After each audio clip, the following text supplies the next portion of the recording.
HSC 26 এই 7টা পদ্ম পড়লে ইনশাল্লাহ তুমি বাংলা সিকিউ একদম 100% কমন পাবা। পদ্মের ক্ষেত্রে যেই কথাগুলো বলবো একদম অক্ষর অক্ষরে শুনো।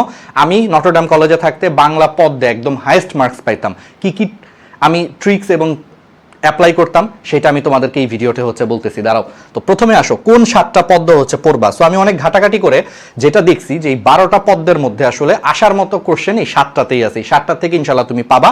একটা হচ্ছে বিভীষণের প্রতি মেঘনাদ। আমি জানি এটা তুমি অনেকেই দেখে বলবা যে ভাই এটা তো অনেক কঠিন, আগামাথা কিছু বুঝে না। আমি তোমার বলতেছি, দাঁড়াও আগে সাজেশনটা দিয়ে নিই।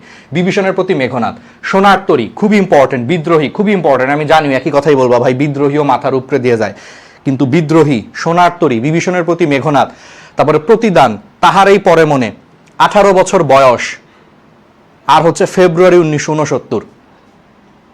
এই কবিতাগুলা কয়টা হইলো? 1 2 3 4 5 6 7।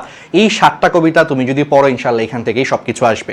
তবে আমি তোমাদেরকে বলবো যে 12টা পদ্মেরই তুমি অন্তত মূল ভাবটা পড়ো। বাই এনি চান্স যদি একদম আননোন কোনো কবিতা থেকে কোশ্চেন দেয়, অর্থাৎ একদম মনে করো যে অপ্রত্যাশিত, যেই কবিতা থেকে জীবনও কোশ্চেন আসে না, কিন্তু যদি দিয়ে দেয় সেই ক্ষেত্রে তুমি মূল ভাবটা পড়া থাকলে যদি তোমার দরকার পড়ে তুমি মোটামুটি তো অ্যান্সার করতে পারবা। এটা হচ্ছে প্রথম জিনিস। সেকেন্ড জিনিসটা হচ্ছে আমি কেমনে বাংলা পদ্মে হচ্ছে হাইস্ট পাইতাম তোমাদেরকে একটা ছোট্ট জিনিস বলি। আমি কি করতাম জানো? প্রত্যেকটা কবিতা তো এমনি ছোট, মনে করে এইটুকু বা 1 পেজের কবিতা, তো প্রত্যেকটা কবিতার প্রত্যেকটা লাইনের হচ্ছে আমি অর্থ জানতাম। তুমি দেখবা যে তোমার শব্দার্থ এবং টিকার মধ্যে অনেকগুলো লাইনের কিন্তু ব্যাখ্যা দেওয়া আছে। তাহলে যেই সমস্ত লাইনগুলোর ব্যাখ্যা অলরেডি শব্দার্থ এবং টিকার মধ্যে দেওয়া আছে সেগুলো তুমি লাইনটা থেকে পড়ে ফেলো। পড়ে ফেললেই দেখবা তোমার জন্য তখন অনেক সহজ মনে হচ্ছে। আর সাথে তোমাদের জন্য বর্তমানে একটা দুর্দান্ত জিনিস আছে যেটা আমাদের সময় ছিল না, অনেক কষ্ট করতে হয়েছে। এআই আছে, চ্যাট জিপিটি আছে, জেমিনি আছে। তুমি একটা কাজ করো না ভাই, তুমি কোনো একটা কবিতার পুরো কবিতাটাকে দিয়ে বলো যে এটাকে আমাকে প্রত্যেকটা লাইনের অর্থ, কবি কি বুঝাইতে চেয়েছে প্রত্যেকটা লাইনের অর্থ তুমি আমাকে হচ্ছে বলো। একদম সিম্পল ভাই, বিলিভ করো তুমি বিভীষণের প্রতি মেঘনাদ, তোমার দাঁত ভেঙে যায়। তুমি একটা ছবি তুলে তুমি এআই বা চ্যাট জিপিটি বা জেমিনিকে দিয়ে তুমি কোশ্চেন করো যে প্রত্যেকটা লাইন একটা করে, মানে পুরাটা দিয়ে বলবো যে আমার প্রত্যেকটা লাইন এর অর্থ আমাকে ভেঙে ভেঙে হচ্ছে সুন্দর করে বুঝায় দাও যে এখানে মাইকেল মধুসূদন দত্ত আসলে কি বুঝাইতে চাইছে। এতে করে তোমার এই লাইন ভেঙে ভেঙে অর্থ বুঝতে পারলে তুমি গ ঘ ক খ সব অ্যান্সার করতে পারবা। কারণ খতেও কিন্তু আসে, কবিতার একটা লাইন তুলে দিয়ে বলে এখানে কবি কি বুঝাইছে বা এটার অর্থটা কি, এটা বলতে কি বোঝায়, অর্থাৎ তোমার ক খ গ ঘ অলমোস্ট সব হয়ে যাবে।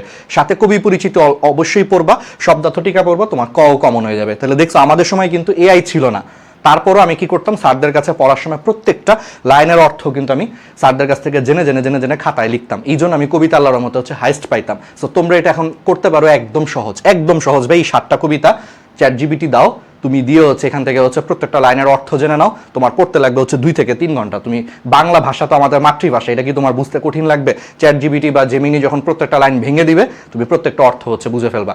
আর সাথে তোমার মূল বইয়ে যে শব্দার্থ এবং টিকা দেওয়া আছে সেই শব্দার্থ এবং টিকাটাও তুমি অবশ্যই সাথে দেখবা। কারণ এআইতে মাঝে মাঝে কিন্তু ভুল হওয়ার চান্স থাকে, যদিও ভুলের সম্ভাবনাটা কম থাকে, তারপরও তুমি তোমার শব্দার্থ বা টিকাগুলা হচ্ছে তুমি সাথে একটু মিলায় মিলায় দেখলা, দ্যাটস ইট, একদম ইজি হয়ে যাবে কবিতা। আর এই 7টাই ভালো মতো পড়ো। তবে বলছি যে বাকি 5টা কবিতার অন্তত মূল ভাবটা হচ্ছে পড়ে রাখো, একদম বেস্ট একটা রেজাল্ট করতে পারবা।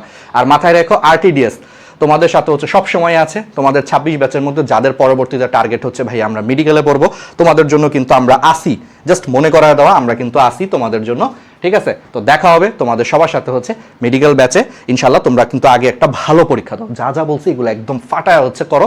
এই 7টা পদ্ম সামনে আমি তোমাদেরকে 2টা কাজ করব।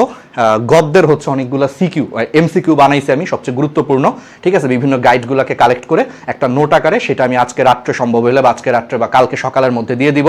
ওইটা একবার করে দেখে যাও, ইনশাল্লাহ তোমার গদ্যের এমসিকিউ তুমি সব পারবো। এখানে পাশে অ্যান্সার দেওয়া থাকবে, তুমি একটু এগুলো দেখে যাও। যাদের একদম হাতে সময় কম, বুঝতেছো না কি রেখে কি পড়বা, তাদের জন্য খুব হেল্পফুল হবে এমসিকিউটা। আর সাথে হচ্ছে আমি তোমাদের গদ্যের হচ্ছে মূল ভাব আর গুরুত্বপূর্ণ লাইনগুলা আমি একটা 3-4 বা 5 ঘন্টার ক্লাসে হচ্ছে পুরো ফুল 12টা গদ্য মূল লাইনটা আমি সুন্দর করে হচ্ছে বলে দিব, মূল ভাব সহ। একবার করে দেখতে পারো যাদের অবস্থা একদমই খারাপ, ক্লাসটা করলে অনেক উপকার হবে। এটা হয়তো আজকে বা কালকের মধ্যে চলে আসবে, ঠিক আছে? তো ভালো মতো পরীক্ষা দাও। 26 ব্যাচ তোমাদের সাথে আমরা কিন্তু আছি, রাহাত ভাই আছে, আরটিডিএস কিন্তু তোমাদের সাথে আছে। কমেন্টে হচ্ছে আমাদেরকে জানাও যে আর কোন কোন টপিক নিয়ে হচ্ছে তোমরা চাও, পুরো এইচএসসিতে তোমাদের সাথে আমরা কানেক্টেড থাকবো। ধন্যবাদ।